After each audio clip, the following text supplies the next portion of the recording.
ಬನ್ನಿ ಬೀದರ್ನ ಒಂದು ಶಾಲೆ ಬಗ್ಗೆ. ಕೆಮ್ಮಿದ್ರೆ ಈ ಸರ್ಕಾರಿ ಶಾಲೆ ಬಿದ್ದೋಗುತ್ತೆ. ಕೆಮ್ಮಿದ್ರೆ ಸಂಜೆ ಆದರೆ ಹಂದಿಗಳ ಗೂಡಾಗುತ್ತೆ. ಬೀದರ್ ಉಸ್ತುವಾರಿ ಸಚಿವರೇ, ನಿಮ್ಮ ಶಾಲೆ ನೋಡಿ ಬನ್ನಿ. ಕಿತ್ತೋದ ಶಾಲೆಯಲ್ಲಿ ಮಕ್ಕಳು ಪಾಠ ಕಲಿತಾ ಇದ್ದಾರೆ. ಬೀದರ್ ಮೊನ್ನೆ ಒಂದು ಹೆಣ್ಮಗಳ ರೇಪ್ ಆ್ಯಂಡ್ ಮರ್ಡರ್ ಆಯಿತು.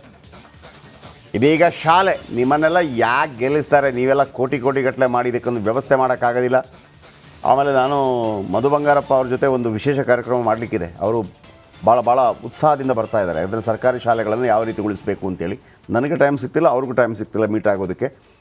ಎಲ್ಲ 1 ಗಂಟೆ ಪ್ರೋಗ್ರಾಮ್ ಮಾಡ್ತೀನಿ. ಸೂಪರ್ 3 ಲೈವಲ್ಲಿ ಬರ್ತಾರೆ. ಅಂದರೆ ಹೆಂಗೆ ಉಳಿಸ್ಬೇಕು ಅಂತೇಳಿ, ಅದಕ್ಕೆ ಸ್ಪಾನ್ಸರ್ ಹೆಂಗೆ ಮಾಡಬೇಕು ಅನ್ನೋದ್ರ ವಿಚಾರಕ್ಕೆ ಸಂಬಂಧಪಟ್ಟಾಗೆ ಮಾಡ್ತೀನಿ ರೀ. ನನಗೊಂದು ಆಸೆ ಇದೆ. ಆಮೇಲೆ ಅದಕ್ಕೂ ಟೈಮ್ ಬಂದಿಲ್ಲ. ಆಲ್ರೆಡಿ 4 ಲಕ್ಷ ಈ ಪುನೀತ್ ರಾಜ್ಕುಮಾರ್ ಓದಿದಂತಂದರೆ ಬೆಟ್ಟದ ಶಾಲೆ ಇದೆಯಲ್ಲ, ಅದಕ್ಕೆ 4 ಲಕ್ಷ ರಿಲೀಸ್ ಮಾಡಿದ್ದಾರೆ.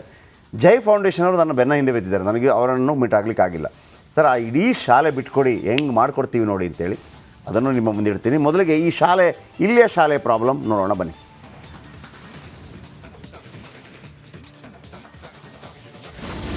ಸ್ವಲ್ಪ ಯಾಮಾರಿದ್ರು ಜೀವ ಗೊಟ್ಟ. ಹಂದಿಗಳ ಹಾಟ್ಸ್ಪಾಟ್ ಆಯ್ತು ಶಾಲೆ. ಒಂದು ಕಡೆ ಶಾಲೆಯ ಒಳಗೆ ಸೀಲಿಂಗ್, ಸೈಡ್ ಗೋಡೆ ಉದುರಿರೋದು, ಮತ್ತೊಂದು ಕಡೆ ಶಾಲೆಯ ಹೊರಗೆ ಬಿರುಕು ಬಿಟ್ಟಿರುವ ಗೋಡೆ. ಶಾಲೆ ಒಳಗೆ ಹೊರಗೆ ಡ್ಯಾಮೇಜ್ ಒಂದ್ ಕಡೆ ಆದ್ರೆ, ಮತ್ತೊಂದು ಕಡೆ ಪಿತ ಅಂತ ಮೈದಾನದಲ್ಲಿ ಓಡಾಡ್ತಿರುವ ಹಂದಿಗಳು. ಈ ದೃಶ್ಯ ಕಂಡು ಬಂದಿದ್ದು ಕರ್ನಾಟಕದ ಮುಕುಟಮಣಿ, ಬೀದರ್ ಜಿಲ್ಲೆ ಭಾಲ್ಕಿ ತಾಲೂಕಿನ ರಾಜಪ್ಪ ಗೌಡಗಾಂವ್ ಗ್ರಾಮದ ಸರ್ಕಾರಿ ಹಿರಿಯ ಪ್ರಾಥಮಿಕ ಶಾಲೆಯಲ್ಲಿ. ಇದು ಅರಣ್ಯ ಸಚಿವ ಈಶ್ವರ್ ಖಂಡ್ರೆ ತವರು ಕ್ಷೇತ್ರದ ಶಾಲೆಯ ದುಸ್ಥಿತಿ. ಹೊಸ ಶಾಲೆ ನಿರ್ಮಾಣಕ್ಕಾಗಿ ಗ್ರಾಮಸ್ಥರು, ಶಾಲೆ ಮುಖ್ಯಸ್ಥರು ಹಲವು ಬಾರಿ ಬಿಇಒ ಸೇರಿದಂತೆ ಶಿಕ್ಷಣ ಇಲಾಖೆ ಅಧಿಕಾರಿಗಳ ಗಮನಕ್ಕೆ ತಂದ್ರೆ ಕ್ಯಾರೆ ಅಂತಿಲ್ವಂತೆ. ಇಲ್ಲಿ ಏನಾಗಿದೆ ಅಂದರೆ ಸರ್, 2 ತಿಂಗಳ ಹಿಂದ್ಗಡೆ BO ಸರ್ ಬಂದಿದ್ದರು. ಇಲ್ಲಪ್ಪ 2 ದಿವಸದಲ್ಲಿ ಡೆಮೊಲಿಷ್ ಆಗಿಬಿಡುತ್ತೆ, 3 ತಿಂಗಳಲ್ಲಿ ನಿಮ್ದು ಎಲ್ಲನೂ ಕೆಲಸ ಆಗುತ್ತೆ ಅಂದರೆ ನಾವು ಅಂದ್ಕೊಂಡೇವು ಆಗುತ್ತೆ ಅಂತ. ಇಲ್ಲಿವರೆಗೆ ಅವರು ಇನ್ನೂ ಒಂದು ಸರಿ ವಿಸಿಟು ಮಾಡಿಲ್ಲ, ಏನೂ ಇಲ್ಲ ಸರ್. ಇನ್ನೊಂದು ಕೆಲಸ ಏನಂದರೆ ಸರ್, ಇಲ್ಲಿ 70 ಜನ ಸ್ಟ್ರೆಂತ್ ಇದೆ ಸರ್, 70-75. ಅದರಲ್ಲಿ 30 ಜನ ಈಗ ಜಸ್ಟ್ ಟೋಟಲಾಗಿ ಸ್ಕೂಲಲ್ಲಿದ್ದಾರೆ. ಯಾಕಂದರೆ ಶೀತಲಗೊಂಡಿ ಕಡೆಯಿಂದ ಯಾರೂ ಇಲ್ಲಿ ಸ್ಕೂಲಲ್ಲಿ ಕೂಡಿಸ್ತಾ ಇಲ್ಲ ಸರ್, ಬೇರೆ ಪ್ರೈವೇಟ್ ಸ್ಕೂಲ್ಗಳಿಗೆ ಕಳಿಸ್ತಾ ಇದ್ದಾರೆ. ಬಟ್ ಇಲ್ಲಿ ಅಡ್ಮಿಷನ್ ಮಾಡಿಬಿಟ್ಟು ಪ್ರೈವೇಟ್ ಕಳಿಸ್ತಾ ಇದ್ದಾರೆ. ಇದ್ರ ಬಗ್ಗೆ ಕೂಡ ಗಮನ ಹರಿಸ್ಬೇಕು BO ಸರ್. 1ರಿಂದ 7ನೇ ತರಗತಿವರೆಗೆ ಶಾಲೆ ಇದ್ದು 85 ಮಕ್ಕಳಿಗೆ ಇರೋದು 6 ಕೊಠಡಿಗಳು ಮಾತ್ರ. ಇರುವ 6 ಕೋಣೆಗಳು ಬಿರುಕು ಬಿಟ್ಟಿವೆ. ಸ್ವಲ್ಪ ಯಾಮಾರಿದ್ರು ತಟ ಅಂತ ಸೋರುತ್ತೆ. ಇನ್ನು ಶಿಕ್ಷಣ ಇಲಾಖೆಯ ಅಧಿಕಾರಿಗಳ ನಿರ್ಲಕ್ಷ್ಯದಿಂದ ಊರಿನ ಎಷ್ಟೋ ಪೋಷಕರು ತಮ್ಮ ಮಕ್ಕಳನ್ನ ಖಾಸಗಿ ಶಾಲೆಗೆ ಹಾಕಿದ್ದಾರೆ. ಈಗೋ ಆಗೋ ಬೀಳುವ ಹಂತಕ್ಕೆ ಬಂದಿರುವ ಶಾಲೆಗೆ ಕಳಿಸೋದಕ್ಕೆ ಪೋಷಕರು ಹಿಂದೇಟು ಹಾಕ್ತಿದ್ದಾರೆ. ಶಿಕ್ಷಣ ಸಚಿವರು, ಜಿಲ್ಲಾ ಉಸ್ತುವಾರಿ ಸಚಿವ ಈಶ್ವರ್ ಖಂಡ್ರೆ ತಮ್ಮ ಕ್ಷೇತ್ರದ ಆ ಪುಟ್ಟ ಹಳ್ಳಿಯ ಸರ್ಕಾರಿ ಶಾಲೆಯ ಬಡ ವಿದ್ಯಾರ್ಥಿಗಳ ನೋವಿಗೆ ಸ್ಪಂದಿಸಬೇಕಿದೆ. ಇಲ್ಲದಿದ್ರೆ ಸೂಪರ್ 3 ಬುಲೆಟ್ ಹಾರೋದು ಪಕ್ಕ.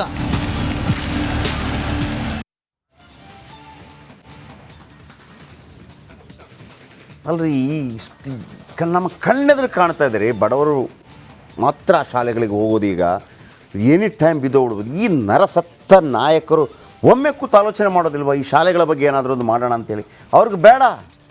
ಯಾರೋ ಮೊನ್ನೆ ಬರೆದಿದ್ರು, ಖಾಸಗಿ ಶಾಲೆಗಳ ಕೆಲವು ಮುಖ್ಯಸ್ಥರುಗಳು ಅಲ್ಲಿ ಸರ್ಕಾರಿ ಶಾಲೆಗಳ ಅಧ್ಯಾಪಕರುಗಳಿಗೆ ಸನ್ಮಾನ ಕಾರ್ಯಕ್ರಮ ಮಾಡ್ತಾ ಇದ್ದಾರೆ ಅಂದರೆ ಯಾವುದೋ ಸರ್ಕಾರಿ ಶಾಲೆಗಳು ಮುಚ್ತಾ ಇದೆ ಅಂತ ಲೆಕ್ಕ ಅಂತ. ಸರ್, ಸರ್ಕಾರಿ ಶಾಲೆಗಳನ್ನು ಮುಚ್ಚಿ ನಾವು ನಮ್ಮ ಕರ್ನಾಟಕದ ಪರಂಪರೆ, ಕಲ್ಚರ್, ಸಂಸ್ಕೃತಿಯನ್ನು ಮುಂದುವರಿಸ್ಕೊಂಡು ಹೋಗೋದಕ್ಕೆ ಸಾಧ್ಯನೇ ಇಲ್ಲ ಸರ್. ಕನ್ನಡ ಶಾಲೆ ಉಳಿಲೇಬೇಕು. ಎಂಥ ದುಃಖ ಆಗುತ್ತೆ. ಆಮೇಲೆ ನಾನು ಕೊಟ್ಟ ಒಂದು ಐಡಿಯಾ ಏನಪ್ಪ ಅಂತಂದರೆ, ಈಗ ಈ MNC ಕಂಪನಿಗಳೆಲ್ಲ ಅವ್ರು 2% ಇಷ್ಟು ಕೊಡಲಿ, CDR ಹಿಂಗೆ ಕೊಡಲೇಬೇಕು ಅಂತಿದೆ. ಆ ಎಲ್ಲ ದುಡ್ಡನ್ನು ಶಾಲೆಗಳಿಗೆ ಹಾಕ್ಬಿಡಿ ಅಟ್ಲೀಸ್ಟ್. ಆಮೇಲೆ ಹಳೆಯ ವಿದ್ಯಾರ್ಥಿಗಳು ಒಂದು ದೇವಸ್ಥಾನ ಕಟ್ಟದಂಗೆ ವಿದ್ಯಾಲಯವನ್ನು ಕಟ್ಟಬೇಕಪ್ಪ. ಅಲ್ಲೊಂದು ಆ ಶಾಲೆಯಿಂದ ಎಷ್ಟು ಮಕ್ಕಳು ಪಾಸಾಗಿ ಹೋಗಿರ್ಬೋದು? ಒಂದು 200-300 ಒಳ್ಳೊಳ್ಳೆ ಸ್ಥಾನಮಾನದಲ್ಲಿರ್ತಾರೆ. ಮತ್ತು ಹಂದಿಯೆಲ್ಲ ಏನಪ್ಪ ಇದನ್ನು ಯಾರಿಗೆ ಹೇಳೋದು? ಆಮೇಲೆ ಅಲ್ಲಿಗೆ ಬಂದರೆ ಎಲ್ಲ ರಾಜಕಾರಣಿಗಳು ಬಂದಿರ್ತಾರೆ. ನಮ್ಮವನೇ ಲಿಂಗಾಯತ, ಒಕ್ಕಲಿಗ, ಇನ್ನೊಬ್ಬ ಕುರುಬ, ದಲಿತ, ಹಿಂಗೆ ಓಟ್ ಹಂಗೆ. ಇಲ್ಲಿ ಆ ಮಕ್ಕಳು ಲಬೋ ಅಂತ ಬಡ್ಕೊಳ್ಳಿ. ಆಮೇಲೆ ಹಿಂಗಿದೆ ರೀ ಶಾಲೆ. ಛೇ ಬೀದರ್ ನೋಡಿ. ನಮ್ಮ ರಿಪೋರ್ಟ್ರಲ್ಲಿ ಒಂದು ವಾಕ್ ಥ್ರೂ ಮಾಡಿದ್ದಾರೆ. ನಮ್ಮ ಪ್ರಯತ್ನ ನಾನು ಖಂಡಿತ ಮಾಡ್ತೀನಿ, ನೋಡೋಣ ಏನಾಗುತ್ತೆ ಅಂತ. ಭಾಲ್ಕಿಯ ರಾಚಪ್ಪ ಗೌಡಗಾಂವ್ ಗ್ರಾಮದ ಸರ್ಕಾರಿ ಶಾಲೆ ಮಕ್ಕಳು ನಿಜಕ್ಕೂ ಭಯದಲ್ಲಿ ಪಾಠ ಮಾಡೋಂಥ ಪರಿಸ್ಥಿತಿ ಇವತ್ತು ನಿರ್ಮಾಣ ಆಗ್ಯದ. ನೋಡ್ಬೋದು ನಾವು ಸ್ಕೂಲ್ ಒಳಗಡೆ ಹೋಗ್ತಾ ಇದ್ದೀವಿ, ಮುಂಭಾಗದಲ್ಲಿದ್ದಂಥ ಏನು ಛತ್ತಿದೆ ಯಾವ ರೀತಿ ಏನದಂದ್ರೆ ಕುಸಿದು ಬೀಳ್ತಾ ಇದೆ. ಅಲ್ಲಲ್ಲಿ ಟೋಟಲಿ ಏನದಂದ್ರೆ ಮಕ್ಕಳು ಏನೋ ಜೀವ ಕೈ ಹಿಡ್ಕೊಂಡು ಪಾಠ ಮಾಡೋಂಥ ಪರಿಸ್ಥಿತಿ ಇವತ್ತು ನಿರ್ಮಾಣ ಆಗ್ಯದ. 5 ರಿಂದ 6 ಕೋಣೆಗಳವ. ನಾವು ಒಳಗಡೆ ಏನು ಮಕ್ಕಳು ಪಾಠ ಮಾಡ್ತಾ ಇದ್ದಾರೆ, ಒಳಗಡೆ ಕರ್ಕೊಂಡು ಹೋಗ್ತೀವಿ, ನೋಡ್ಬೋದು ನೀವು. ಮಕ್ಕಳು ಬಡವರ ಮಕ್ಕಳು ಏನು ಸರ್ಕಾರಿ ಸ್ಕೂಲಿಗೆ ಬರ್ತಾರೆ, ಮಕ್ಕಳೇನು ಪಾಠ ಮಾಡ್ತಾಯಿದ್ದಾರೆ, ಆ ಸೈಡ್ ಮೂಲೆಯಲ್ಲಿ ನೋಡ್ಬೋದು ನೀವು. ಮಳೆ ನೀರು ಬಂದು ಏನದಂದ್ರೆ ಯಾವ ರೀತಿ ಬಿಲ್ಡಿಂಗ್ ಏನದಂದ್ರೆ ಹಾಳಾಗಿದೆ, ಸಂಪೂರ್ಣವಾಗಿ ಇಂಥ ಗೊಜ್ಜು ಏನದ ನೀರಿನಲ್ಲಿ ಏನದ ಮಕ್ಕಳು ಕುಂತು ಪಾಠ ಮಾಡೋಂಥ ಪರಿಸ್ಥಿತಿ ನಿರ್ಮಾಣ ಆಗ್ಯದ. ಮೇಲ್ಭಾಗದಲ್ಲಿ ಕೊಡ್ಬೋದು, ಅಲ್ಲಲ್ಲಿ ಏನದ ತಂಪಾಗಿ ಅಂದ್ರೆ ಮಳೆ ನೀರು ಬಂದು ಏನದ ಥಂಡಿ ಹಿಡಿದ ಆ ವಿಂಡೋದಲ್ಲಿ ನೋಡ್ಬೋದು ನೀವು. ಸಾಕಷ್ಟು ನೀರು ಏನದಂದ್ರೆ ಬರ್ತಾ ಇವೆ. ಹೀಗಾಗಿ ಸಂಪೂರ್ಣ ಕೋಣೆ ಏನದಂದ್ರೆ ಶಿಥಿಲ ವ್ಯವಸ್ಥೆಯಲ್ಲಿದೆ. ಮಕ್ಕಳು ಜೀವ ಕೈ ಹಿಡ್ಕೊಂಡು ಓದೋಂಥ ಪಾಠ ಮಾಡೋಂಥ ಪರಿಸ್ಥಿತಿ ನಿರ್ಮಾಣ ಆಗ್ಯದ. ಇದು ಉಸ್ತುವಾರಿ ಸಚಿವ ಈಶ್ವರ್ ಖಂಡೂರ ತವರು ಕ್ಷೇತ್ರ. ಟೋಟಲಿ ಇದ್ದಂಥ 5 ರಿಂದ 6 ಕೋಣೆ, ಎಲ್ಲ ಕೋಣೆಗಳು ಬಿರುಗ್ಬಿಟ್ಟವ, ಎಲ್ಲ ಕೋಣೆಗಳಲ್ಲಿ ನೀರು ಬರ್ತಾ ಇದೆ. ಮಕ್ಕಳು ಏನದಂದ್ರೆ ಎಷ್ಟೋ ಮಕ್ಕಳು ಏನಾದ್ರು ಸ್ಕೂಲಿಗೆ ಬರದೆ ಬಿಟ್ಕೊಟ್ರೆ, ಮಳೆಗಾಲ ಟೈಮ್ ಅದ, ಯಾವಾಗ ಏನಾಗ್ತದೆ ಅಂಬೋದು ಭಯ ನಿಜಕ್ಕೂ ಈ ಒಂದು ಗ್ರಾಮದ ಸರ್ಕಾರಿ ಶಾಲೆಯ ಮಕ್ಕಳಿಗೆ ಕಾಡ್ತದೆ ಅಂತ ಹೇಳ್ಬೋದು. ಈಗಲಾದರೂ ಸಂಬಂಧಪಟ್ಟಂಥ ಶಿಕ್ಷಣ ಇಲಾಖೆ ಅಧಿಕಾರಿಗಳಿರ್ಬೋದು, ಸಚಿವರು ಇರ್ಬೋದು, ಈ ಒಂದು ಆರ್ಗೌಂಡ್ ಸರ್ಕಾರಿ ಹಿರಿಯ ಪ್ರಾಥಮಿಕ ಶಾಲೆಯ ಮಕ್ಕಳ ನೋವಿಗೆ ಸ್ಪಂದಿಸ್ತಾರೆ. ಕ್ಯಾಮ್ರಾ ಪರ್ಸನ್ ಭರತ್ ಜೊತೆ ನಾನು ಮಲ್ಲಿಕಾರ್ಜುನ ಮರ್ಕಲ, ರಿಪಬ್ಲಿಕ್ ಕನ್ನಡ, ಬೀದರ್. ಓಕೆ, ಇಲ್ಲಿ ವಿಜಯಲಕ್ಷ್ಮಿ ಬಾಲ್ಕಿ ಬಿ ಒ ಮೊನ್ನೆ ಬಂದಿದ್ರಂತೆ. ಬಾಲ್ಕಿ ಬಿ ಒ 3 ತಿಂಗಳಿಂದ ಏನೋ ಒಂದು ಮಾಡ್ತೇನೆ ಅಂತ ಹೇಳಿದ್ರಂತೆ, ಮತ್ತು ಬಂದಿಲ್ಲ. ಮತ್ತು ಸಲೀಂ ಪಾಷಾ DDP, ಇವರಿಗೆ ಕಾಲೇಜು ಬರುತ್ತೆ, ಇದು ಬರುತ್ತೆ. ಇವರು ಸ್ವಲ್ಪ ಏನ್ರಿ ನಮಗೆ ಮಾಡೋಕ್ಕೆ ಕೆಲಸ ಇಲ್ವಾ ಅಂತ ಈಗ ಫೋನ್ ಮಾಡಿದಾಗ ಹೇಳಿದ್ರು. ಹೌದು, ಈ ಶೆಡ್ಡಿಗೆ ಬನ್ನಿ, ಆ ಶೆಡ್ ನೋಡಿ, ಮಾಡೋ ಕೆಲಸ ಇದೇ ಮಾಡಬೇಕು. ನೀವು ಇನ್ನೇನು ಮಾಡಬೇಕು? ನೀವು ಸಲೀಂ ಪಾಷಾ ಅವರೇ, ನೀವು DDP ಅಲ್ವಾ? ನೀವು ಶಿಕ್ಷಣಕ್ಕೆ ಸಂಬಂಧಪಟ್ಟ ಕೆಲಸವೇ ಮಾಡಬೇಕಲ್ವ ಸಲೀಂ ಪಾಷಾ ಅವರೇ? ನೀವು ಮುಖ್ಯಮಂತ್ರಿ ಅಲ್ಲ, ಮುಖ್ಯಮಂತ್ರಿ ಕೆಲಸ ಮಾಡಲಿಕ್ಕಿಲ್ಲ ನಿಮಗೆ. ನೀವು ಪವರ್ಗೆ ಸಂಬಂಧಪಟ್ಟ ಅಧಿಕಾರಿ ಅಲ್ಲ, ನೀವು ಪವರ್ದಲ್ಲ.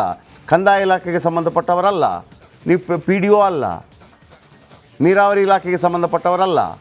ನೀವು ಶಾಲೆಗೆ ಸಂಬಂಧಪಟ್ಟವರು, ಕಾಲೇಜಿಗೆ ಸಂಬಂಧಪಟ್ಟವರು, PU ತನಕ DDP ಸಲೀಂ ಪಾಷಾ ಅವರೇ. ಹಾಂ, ನಿಮಗೆ ಇದು ಇಂಪಾರ್ಟೆಂಟ್ ಅಲ್ಲ ಅಲ್ವಾ? ಯಾವುದು ಇಂಪಾರ್ಟೆಂಟ್ ಸಲೀಂ ಪಾಷಾ ಅವರೇ? ಇದನ್ನು ಹೇಳಿದಾಗ ಇಂಪಾರ್ಟೆಂಟ್ ಯಾವುದು ಹೇಳ್ರಿ ನಿಮಗೆ? ಮತ್ತೆ ಯಾವುದು ಇಂಪಾರ್ಟೆಂಟ್ ಸಲೀಂ ಪಾಷಾ ಅವರೇ? ಆಮೇಲೆ ನಾವು ಎಲ್ಲ ನೆನಪಿಟ್ಕೊಳ್ಳಿ, ವಾಟ್ಸಪ್ಪಲ್ಲಿ ಅಲ್ಮಿನಿ ಗ್ರೂಪ್ ಅಂತ ಮಾಡ್ಕೋತೀವಿ, ಹಳೆಯ ವಿದ್ಯಾರ್ಥಿಗಳು ಅಂತೇಳಿ ಮಾಡ್ಕೋತೀವೋ ಇಲ್ವೋ? ಎಲ್ಲರ ಬಳಿ ಇದೆ ತಾನೆ. SLC ಗ್ರೂಪ್, PUC ಗ್ರೂಪ್ ಇದೆ ತಾನೆ. ಯಾವತ್ತಾದರೂ ನಿಮ್ಮ ಶಾಲೆಯ ಬಗ್ಗೆ ಆಲೋಚನೆ ಮಾಡಿದರೆ ಒಂದು ದಿವಸ ಬನ್ನಿ ಆ ಶಾಲೆಗೆ ಹೋಗೋಣ ಅಂತೇಳಿ, ಬನ್ನಿ ಆ ಶಾಲೆಯ ಮಕ್ಕಳಿಗೆ ಏನಾದರೂ ಕೊಡೋಣ ಅಂತೇಳಿ? ಆಗತ್ತೆ, ಮನಸ್ಸು ಮಾಡಿ ದಯವಿಟ್ಟು. ನಾವೊಂದು ದೊಡ್ಡ ಆಂದೋಲನವನ್ನೇ ಮಾಡ್ಬೋದು. ಆಮೇಲೆ ಈಶ್ವರ ಖಂಡ್ರೆ ಅವರೇ ಮಗನನ್ನು ಗೆಲ್ಲಿಸ್ಕೊಂಬಂದ್ರಿ. ಆ ಶಾಲೆಗೆ ಅನೇಕರು ತಮ್ಮ ಮಕ್ಕಳನ್ನು ಕಳಿಸಿದ್ದಾರಲ್ಲ, ಆ ಮಕ್ಕಳನ್ನು ಗೆಲ್ಲಿಸೋದು ಯಾರು? ಈಶ್ವರ ಖಂಡ್ರೆ ಅವರೇ. ವಿಜಯಲಕ್ಷ್ಮಿ ಮೇಡಮ್, ಇದರ ಬಗ್ಗೆ ದುಡ್ಡಿನ ಅಗತ್ಯ ಇದ್ದರೆ ಮಾಡೋಣ ಏನಾದರೂ ವ್ಯವಸ್ಥೆ. ಹೆಂಗೆ ದುಃಖ ಆಗತ್ತೆ ರೀ ಇದನ್ನೆಲ್ಲ ನೋಡಿದಾಗ. ಒಂದು ಕಡೆ ಹೈಫೈ, ಈಗ ನಮ್ಮ ಹತ್ರ ಕೇಳ್ಬೋದು, ಕೆಲವರು ಕೇಳ್ತಾರೆ, ಇಷ್ಟೆಲ್ಲ ಮಾತಾಡ್ತೀರಲ್ಲ ಕನ್ನಡ ಶಾಲೆ ಬಗ್ಗೆ, ನಿಮ್ಮ ಮಕ್ಕಳನ್ನು ನೀವು ಕನ್ನಡ ಶಾಲೆಗೆ ಹಾಕ್ತೀರಾ ಅಂತೇಳಿ. ಸರ್, ನಾನು ಈಗಲೂ ಹೇಳ್ತೀನಿ, ಬೇಕಿದ್ರೆ ಖಾಸಗಿ ಶಾಲೆಗಳ ರೀತಿಯಲ್ಲಿ ಕನ್ನಡ ಶಾಲೆಗಳನ್ನು, ಸರ್ಕಾರಿ ಶಾಲೆಗಳನ್ನು ಮಾಡಿದರೆ ನಾನೇನು, ಎಲ್ಲರೂ ಕೂಡ ಸರ್ಕಾರಿ ಶಾಲೆಗಳಿಗೆ ಮಕ್ಕಳನ್ನು ಹಾಕ್ತಾರೆ. ಆದರೆ ಆ ವ್ಯವಸ್ಥೆಯನ್ನು ನೀವು ಮಾಡಿಕೊಡ್ಬೇಕು. ನೀವು ಈಗಲೂ ಕೂಡ ಎತ್ತಿನ ಗಾಡಿಯಲ್ಲಿ ಹೋಗಿ ಅಂತಂದರೆ ಯಾರು ಹೋಗ್ಲಿಕ್ಕೆ ರೆಡಿ ಇದ್ದಾರೆ? ಇಲ್ವಲ್ಲ. ಹಾಗೇನೆ ಸರ್ಕಾರಿ ಶಾಲೆಗಳನ್ನು ಖಾಸಗಿ ಶಾಲೆಗಳಷ್ಟೇ ಬೆಸ್ಟ್ ಮಾಡಿಕೊಡಿ, ಹೋಗ್ತೀವಿ ನಾವು, ಹಾಕ್ತೀವಿ ನಾವು ಮಕ್ಕಳನ್ನು ಅಲ್ಲಿಗೆ. ಇವಿಷ್ಟು ಈ ದಿನದ ಸೂಪರ್ 3. ನಾಳೆ ಇದೇ ಸಮಯಕ್ಕೆ ಮತ್ತೆ ಭೇಟಿಯಾಗೋಣ. ರಿಪಬ್ಲಿಕ್ ಕನ್ನಡ, ಇದು ನಿಮ್ಮ ಧ್ವನಿ. ನಮಸ್ತೆ.